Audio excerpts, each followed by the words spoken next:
오늘은 종교개혁 주일인데요. 누가복음 강의 25번째 시간이고 제목이 우리의 좋은 이웃인데요. 종교개혁 주일에 딱 들어맞는 말씀이어서 제가 본문을 바꾸지 않았습니다. 오늘날 회복되어져야 할 개혁주의 정신은 어떤 것이 있을까요?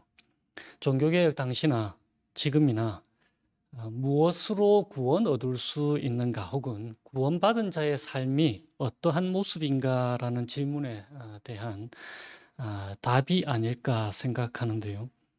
기독교 안에서 말하는 건데 한번 들어보십시오.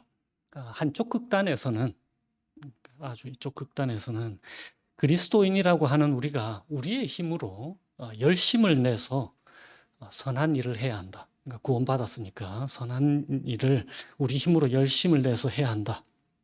그리고 또 다른 극단에서는 모든 것이 하나님의 은혜다. 그러니까 우리가 할 게 없다. 이렇게 얘기하기도 합니다. 구원이라는 말을 가장 잘 표현하는 단어 중 하나 혹시 기억하실지 모르겠습니다. 그리스도와의 연합이라고 했죠. 그러니까 한 몸이라는 것입니다. 연합되었으니까.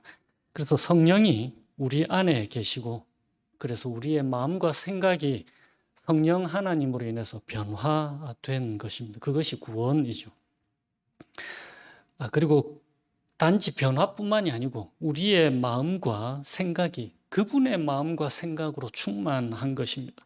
그래서 우리의 능력이 아니고 성령 하나님의 능력으로 살 수 있게 된 존재이죠. 그것이 이제 구원입니다. 그래서 우리가 그냥 가만히 수동적인 상태로 하나님의 일하심을 그냥 지켜보는 존재가 아니고 우리는 사이 좋은 부부 같은 한 몸이기 때문에 하나님과 한 몸으로 우리가 하나님의 일하심에 함께 동참하게 되는 것, 그것을 우리가 구원이라고 얘기합니다. 그래서 하나님께서 우리의 삶의 현장에서 주도적으로 일하시는데 그분이 우리도 한 몸이기 때문에 그분의 주도적인 그 일하심에 동참하게 되는 것이죠. 그러니까 우리가 우리 마음대로가 아니고 하나님의 뜻과 성령의 능력, 그분의 일하심에 함께 하게 되는 것입니다. 그러니까 그런 관점에서 성경을 보는 것이 또한 오늘날 종교개혁이 추구하는 그 회복되어져야 할 정신이 아닐까 생각이 됩니다. 오늘 본문의 중심 구절인 하나님 사랑과 이웃 사랑에 대해서 종교개혁 기념주일에 함께 복음을 나누려고 합니다. 먼저 크게 두 가지입니다. 하나님 사랑과 이웃 사랑에 대한 얘기가 나왔는데 먼저 이웃 사랑입니다. 여러분들이 생각하는 좋은 이웃은 어떠한 사람입니까? 그리고 여러분들은 그런 좋은 이웃을 가지고 계십니까? 미국에서는 아파트에 오래 살아보신 분들은 이해하시겠지만 좀 조용한 이웃, 쿵쿵거리지 않는 이웃, 음악을 시끄럽게 틀어놓지 않는 이웃, 이런 분들일 테고 하우스에 사시는 분들은 저도 최근에 알았습니다. 정원 관리를 제대로 해놓지 않는 이웃은 나쁜 이웃이라고 미국 사람들이 생각한다네요. 왜냐하면 그 지역 집값에 영향을 주니까. 저도 나쁜 이웃이 아닌가 생각이 되는데. 그리고 미국에서는 사는 동네가 한국보다 훨씬 중요하지 않습니까? 제일 큰 문제가 아이들 학군이잖아요. 워낙 이 나라는 편차가 심해서 제대로 된 교육을 받게 해주고 싶으면 학군을 생각할 수밖에 없게 되어 있는 구조입니다. 그러니까 그뿐만이 아니고 총기 사고와 사건이 얼마나 자주 일어납니까? 강도 사건, 그리고 강간 사건. 그래서 해가 지고 나면 산책하기도 무서운 동네가 얼마나 많이 있습니까? 안전하다고 생각되는 동네가 아주 드물지 않습니까? 그래서 우리는 이런 위험한 동네에 사는 이웃을 이웃이라고 하기가 사실 겁이 납니다. 오늘 본문에서는 누가 우리의 이웃인가, 그리고 우리는 누구의 이웃인가라는 질문에 대한 답을 제공해 줍니다. 어떤 율법 교사가 예수님을 시험합니다. 선생님, 무엇을 해야 영생을 얻을 수 있습니까? 그러니까 무엇을 해야 구원을 얻을 수 있겠습니까? 이런 뜻이죠. 율법 교사이니까 율법이 무엇을 말하고 있는지, 그래서 예수님이 그 율법을 잘 알고 있는지를 시험해 보고 싶었던 모양입니다. 예수님은 유대인들에게 율법을 주신 분이신데 말입니다. 그러니까 대단히 건방진 질문이죠. 예수님께서 그 질문을 받아서 되물으십니다. 율법에 무엇이라고 기록되어 있느냐? 그리고 너는 어떻게 읽느냐? 그 말은 어떻게 너는 이해하느냐 이런 말입니다. 그래서 율법 교사가 대답을 하죠. 네 마음을 다하며 목숨을 다하며 힘을 다하여 뜻을 다하여 주 너의 하나님을 사랑하고 또 네 이웃을 네 자신을 사랑함과 같이 사랑해라. 그랬더니 예수님이 칭찬하십니다. 너 대답 참 잘했다. 그래, 네 대답이 옳다. 그래서 그대로 행하여 보아라. 그러면 살 것이다. 그러니까 구원받을 것이다. 라고 말씀을 하십니다. 그런데 이 율법 교사가 다음에 자연스럽게 이어지는 질문을 하게 됩니다. 우리도 그렇게 질문을 했을 거예요.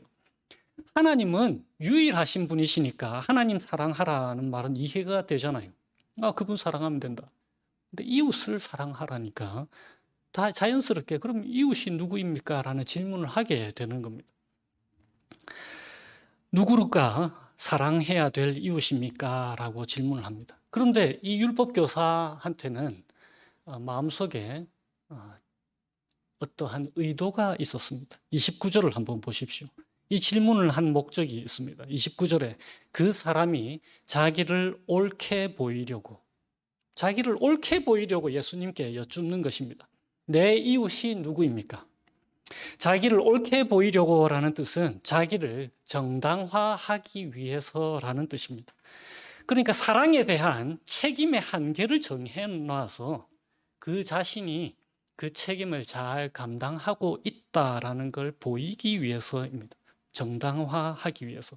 그러니까 무슨 말이냐면은 사랑해야 할 이웃의 한계를 정하고 싶은 거예요. 그래서 그 이웃 나는 잘 사랑하고 있다라고 말하고 싶은 것입니다. 1세기의 유대인들, 예수님이 사시던 그 당시 유대인들은 자기 동족들만 이웃이라고 생각했습니다. 그리고 그 동족들 중에서도 율법을 잘 지키는 사람들만 사랑할 대상이 되는 이웃이라고 생각했던 것입니다. 그러니까 죄인들과 세리들을 멀리 했잖아요. 사랑할 대상이 아니라고 생각했습니다. 그래서 이 율법 교사는 자신은 하나님을 사랑하고 있고 자기가 생각하는 이웃도 잘 사랑하고 있다라고 자기를 옳게 보이려고 정당화하고 있었다라는 것입니다. 그래서 자기는 구원받을 자격이 있다라고 생각하고 있는 거죠. 그런데 예수님의 생각은 많이 달랐습니다. 30절을 한번 보십시오. 예수님께서 예를 드시는데 어떤 사람이라고 말씀하십니다. 이 사람이 어느 나라 사람인지에 대해서 전혀 언급하지 않고 계십니다. 누가 이웃인가라는 질문에 대해서 이제 간접적으로 대답을 하시는 거죠. 유대인들만 너의 이웃이 아니다라는 것을 말입니다. 그 어떤 사람이 예루살렘에서 여리고로 내려가다가 강도를 만납니다. 그 사람의 옷을 벗기고 때려서 거의 죽게 된 채로 내버려 두고 갔습니다. 그런데 마침 한 제사장이 그 길로 똑같은 길로 내려가다가 그를 보았습니다. 그런데 그를 보고는 피하여서 지나쳐 갑니다. 한 레위인도 그를 보고 똑같이 피하여 지나갑니다. 종교적으로 이 제사장과 레위인들은 가장 거룩한 사람들이잖아요. 그러니까 구별된 사람들인데 그들은 지나쳐 갑니다. 그런데 어떤 사마리아 사람은 강도당한 사람을 보고는 불쌍히 여깁니다. 가까이 가서 상처에 기름과 포도주를 붓고 그리고 상처를 싸매고 자기 짐승에 태워서 여관으로, 그러니까 주막을 여관으로 번역을 해야죠. 술 마시는 곳이 아니고 여관으로 데리고 가서 돌보아 줍니다. 이튿날에 여관 주인에게 데나리온 둘을 꺼내줍니다. 그러니까 데나리온 둘은 우리가 앞에서 누가복음 앞에서 얘기했던 것처럼 데나리온은 하루 임금이잖아요. 그러니까 요즘으로 얘기하면은 하루에 노동자들의 평균 그 시간당 임금이 25불이니까 8시간 기준으로 하면 200불. 그러니까 이틀 임금이면 400불에 해당하는 거죠. 여관 주인에게 데나리온 둘 400불을 꺼내주면서 이 사람을 잘 돌봐주세요. 비용이 더 들면 제가 돌아올 때 다 갚아드리겠습니다. 라고 하고 떠납니다. 그리고는 예수님이 물으십니다. 이 세 사람 중에 누가 강도당한 사람에게 이웃이 되어 주었느냐라고 물으십니다. 그러니까 강도당한 사람에게 누가 이웃이 되어 주었느냐라는 질문에 이 율법교사는 차마 자신이 경멸하는, 그러니까 유대인들은 사마리아인들 경멸하고 있었잖아요. 차마 자신이 경멸하는 사마리아인입니다라고 대답을 하지 않고 그저 자비를 베푼 사람입니다라고 답을 하는 것입니다. 자비라고 하는 것은 대상, 그 사람의 그 상대의 대상에 상관없이 33절처럼 불쌍히 여기는 마음에서 비롯되는 행위입니다. 그러니까 율법교사는 이웃의 한계를 정해서 그 정도는 잘 하고 있다고 생각하고 있는데 그에게 예수님께서는 누가 이웃인가라는 그 질문을 바꿔서 너는 사람들에게 좋은 이웃인가라는 질문으로 다시 되물으시는 것입니다. 그래서 그 질문에 답을 하게 하시는 거죠. 누가 나의 이웃입니까? 라고 묻는 사람에게 너는 정해져 있는 대상이 아닌 누군가에게 좋은 이웃인가? 라고 예수님께서 물으시고 답을 하시는 것입니다. 21세기를 사는 우리의 질문도 사실 마찬가지입니다. 우리는 우리의 한계를 잘 알고 있습니다. 우리가 얼마나 사랑이 부족한 사람들인지를 말입니다. 별로 선행을 베풀고 싶지 않은 사람들이 주변에 많지 않습니까? 반대로 내 마음에 드는 사람들도 있습니다. 그래서 저 정도 인격과 저 정도 예의를 갖춘 사람이라면 내가 사랑의 표시를 해도 되겠다라고 생각을 하죠. 그래서 내가 사랑해주면 저 사람도 내게 보답을 할 수 있겠다는 기대를 은연중에 갖게 됩니다. 내 사랑을 무시하면 사랑 안 해주면 되고, 그래서 결국에 우리가 말하는 그 사랑은 항상 우리 자신을 생각하게 되어 있습니다. 자기 중심적인 사랑이죠. 그래서 하나님께서 율법에 내 이웃을 내 자신같이 사랑하라라는 명령을 하셨을 때에 우리는 자주 그 명령을 바꿔서 이웃을 사랑하라는 말을 내 자신을 먼저 사랑하라라는 말로 바꾸어 버립니다. 내게 유익이 있어야 내가 사랑해 볼 수 있는 그런 사랑으로 바꾸어 버리는 것입니다. 나 자신을 먼저 사랑하고 난 후에야 해볼 수 있는 그 이웃 사랑을 우리는 생각하게 되는 것입니다. 하나님은 이웃을 사랑하라라는 그 명령에 우리가 어떻게요? 라고 하는 그 질문에 대답을 하시면서 하시는 말씀이에요. 네가 너 사랑하듯이 그렇게 이웃을 사랑하라라고 말입니다. 그러니까 자기 자신을 사랑하라는 뜻이 아니고 이웃을 사랑하는데 네 자신 사랑하듯이 사랑하라라는 뜻으로 그렇게 명령을 하신 것입니다. 사랑은 절대로 자신을 향할 수가 없습니다. 사랑은 항상 다른 사람을 향하게 되어 있는 것입니다. 우리 역시 자신과 잘 맞는 사람들과만 잘 지내지 않습니까? 서로 사랑하는 걸 우리는 그 정도로 해내고 있는 사람들입니다. 그런데 예수님은 사랑의 한계, 이웃의 한계를 그렇게 정해놓지 않으십니다. 우리의 이웃은 한계가 정해져 있지 않는 어떤 사람입니다. 예수님의 관심은 우리가 정한 이웃의 범위가 아니고 한계가 정해져 있지 않은 어떤 사람의 곤경을 긍휼히 여겨서 우리가 사랑과 도움을 줄 수 있는 그런 좋은 이웃인가에 관심이 있으신 것입니다. 그러면 하나님 사랑은 어떠한 것인가요? 본문에서 마르다가 예수님을 자기의 집으로 모십니다. 여러 가지 접대하는 일로 마음이 분주합니다. 집중하지 못한다는 뜻이죠. 어떡하지? 어떻게 예수님을 대접해야 하나? 어떻게 예수님을 향한 나의 사랑을 표현할 수 있나? 그렇게 마음이 지금 분주합니다. 그런데 예수님께서 마르다에게 말씀하십니다. 마리아를 보거라.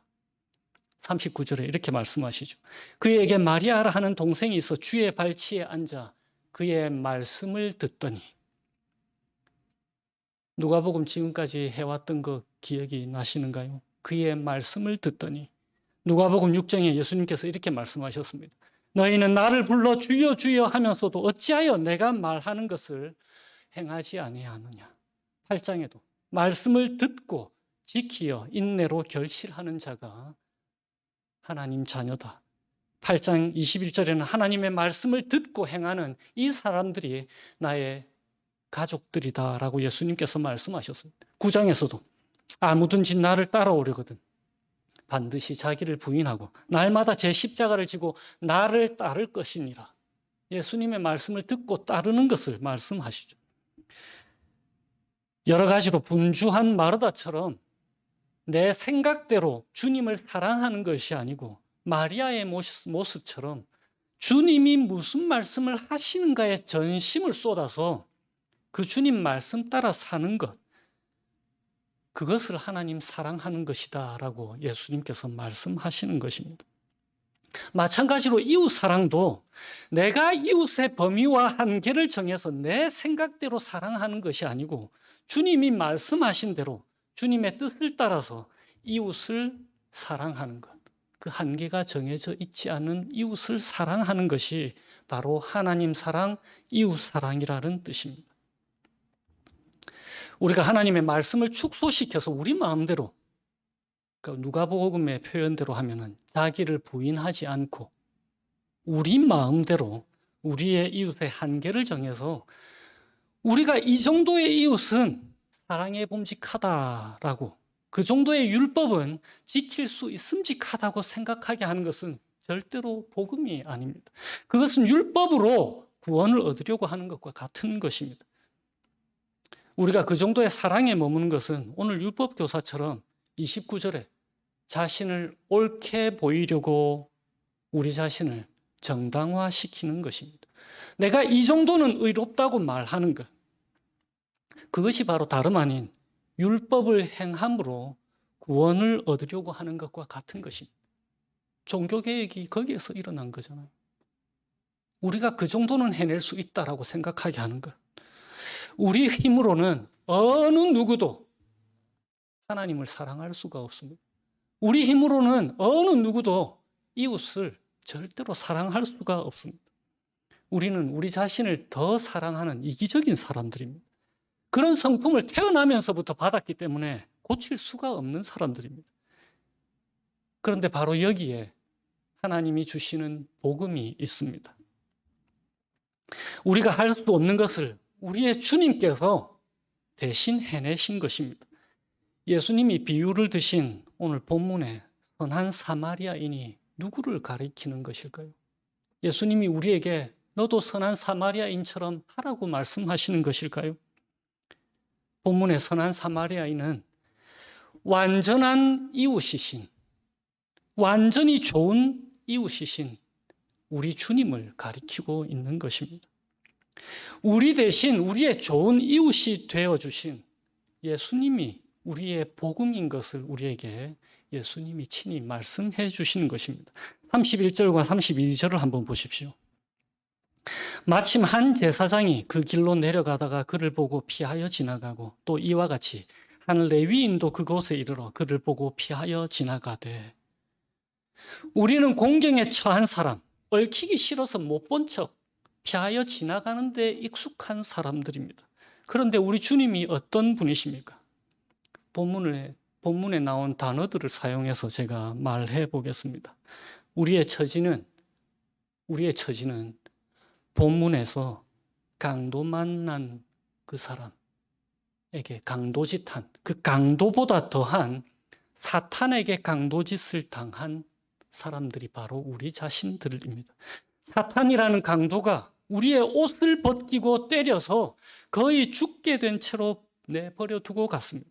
그런데 우리 예수님이 어떻게 하셨습니까? 34절을 한번 보십시오. 우리를 보고 불쌍히 여겨서 34절에 우리에게 가까이 오셔서 기름과 포도주 대신에 우리의 상처에 예수님의 피를 쏟아 부어 주셨습니다. 십자가에서 우리 대신에 창에 찔리심으로 우리의 상처를 싸매고 낫게 해주셨습니다. 제 힘으로는 걸을 수 없는 우리를 짐승 대신에 자신의 영, 성령 하나님의 능력으로 우리를 업어주시고 태워주시고 안아주셔서 이 땅의 어떠한 주막, 어떠한 여관보다 나은 하나님의 집으로 데려가 주시고 우리를 하나님의 자녀로, 예수님의 형제 자매로 돌보아 주신 분이십니다. 35절에 여관 주인에게 데나리온 2를 내어준 것 정도가 아니라 로마서 8장에서 말씀하시는 것처럼 자기 아들을 아끼지 아니하시고 모든 사람을 위하여 내어주신 분이십니다. 에베소서 5장에 그리스도께서 교회를 사랑하시고 그 교회를 위하여 자신을 주신 분이시다라고 말씀하십니다. 2 데나리온 정도가 아니라 자기의 모든 것을 주셔서 강도당한 우리를 돌봐 주신 분이십니다. 때때로 우리는 누가 도와주지 않으면 안 되는 힘든 상황을 겪게 됩니다. 어떤 사람은 빚을 지기도 하고 인간관계에 상처를 받기도 하고 코로나 시기에 일터가 경제적으로 어려움을 당하기도 합니다. 앞으로 어떻게 살아야 할지 막막할 때가 있습니다. 몸이 아파서 누군가 항상 도와주지 않고 항상 돌봐주지 않으면 안 되는 상황에 놓이기도 합니다. 그때에 우리 주님이 우리의 참된 좋은 이웃이라는 사실을 절대로 잊지 마시기를 축원드립니다. 그러니까 현재의 어려움 혹시 당하고 계시다면 끝까지 견뎌내십시오. 우리 주님 우리의 고통, 우리의 아픔, 우리의 나약함 다 알고 계십니다. 절대로 피하여 지나가시는 분이 아니십니다. 그분은 보시고 우리에게 가까이 와서 싸매주시는 분이십니다. 이렇게 질문하실지도 모르겠습니다. 우리 주님이 정말 그렇게 하실까요?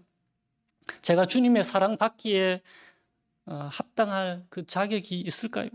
거의 죽게 되어 쓰러져 있는 저를 보고 피하여 지나가시지 않으실까요? 우리의 이웃 사랑은 그 대상에 따라서 달라집니다. 그러나 하나님의 우리를 향한 사랑은 비참한 처지에 놓여 있는 우리의 형편에 그것을 보시고 형편을 보시고 우러나오는 하나님의 긍휼에서 비롯된 것입니다. 그러니까 그분의 이웃 사랑에는 이웃의 한계가 절대로 정해져 있지가 않습니다.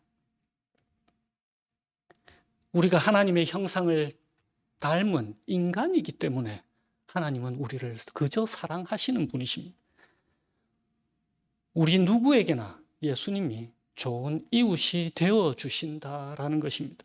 그래서 오늘 본문은 우리가 누군가의 좋은 이웃이 되기 전에 우리 주님이 우리의 참된 좋은 이웃이라는 것을 우리에게 말씀해 주시는 것입니다. 그런데 여기서 끝나는 것이 아닙니다.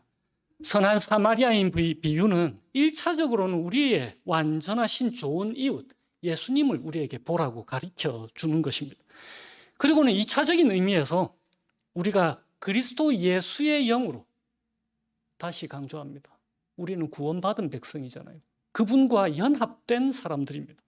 그래서 그분의 영이 우리 속에 살아계시기 때문에 그리스도 예수의 영으로 주님과 함께 이웃을 사랑할 것을 우리에게 말씀해 주시는 것입니다. 우리 힘으로 절대 되지 않는 것, 그분이 완성하신 그 율법을 우리를 통해서 함께 해내자고 우리를 초청해 주시는 것입니다. 우리 주 예수 그리스도께서 우리를 위해서 우리를 대신해서 율법의 요구인 하나님을 전심으로 사랑하고 이웃을 전심으로 사랑하라는 것을 친히 그리스도께서 완성하셨습니다.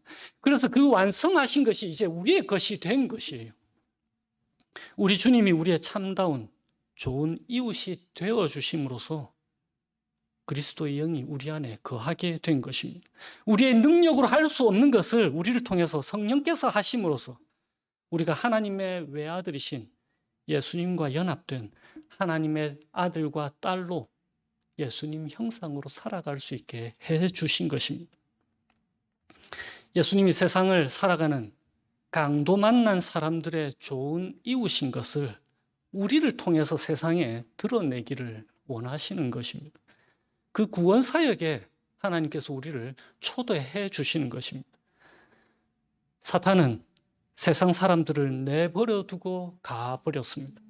보고도 피하여 지나갔지만 우리 주님은 자신을 들여서 사람들의 상처를 고치고 회복시켜 주시는 분이심을 우리를 통해서 드러내기를 원하시는 것입니다. 이 하나님의 초대에 믿음으로 응답하게 되시기를 주님의 이름으로 축원드립니다. 기도하겠습니다.